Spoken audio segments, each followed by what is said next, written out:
Pikes Peak or Bust Rodeo starts tomorrow. Competitors have already arrived in Colorado Springs, the best in the sport, wanting a piece of that $1 million purse. It's big time in rodeo. Success of the human athletes requires animal athletes. So the best broncs and bulls, they're here as well. Bill Folsom live again for us at Norris Penrose Event Center with the animals getting ready for tomorrow's opening night, Bill.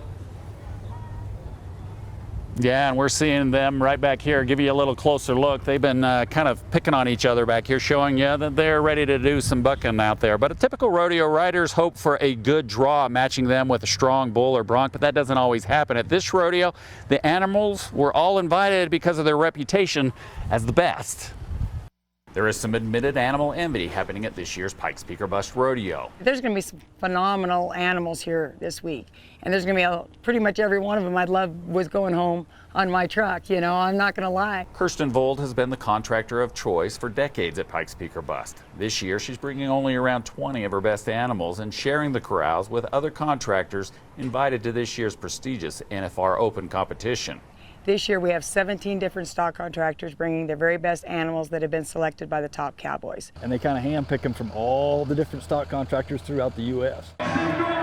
It's a scouting system of sorts from the competitors. They know what animals buck the best. You know, the contestants are competing against the animals, but they're also competing with them. But you know, even the greatest contestant, if he draws something that isn't very good to compete on, he's not going to win any money. Riders have to stay on for 8 seconds. Doing it with skill is how they're scored. On the same twist, they want that animal to buck really hard because they don't get the points if the animal doesn't buck as hard. This is pro rodeo at an elite level.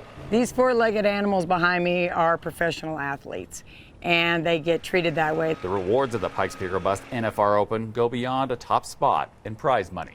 It's a great opportunity to get these animals seen and get them noticed and have top cowboys put top scores on them, and that's what gets them to the National Finals Rodeo.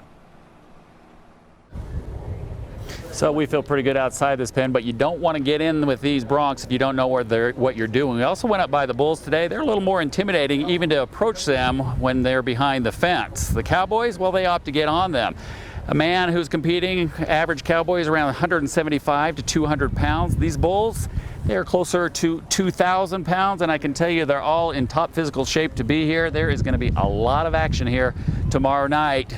Also, these animals are rugged. Rain or shine, they're going to be out there competing.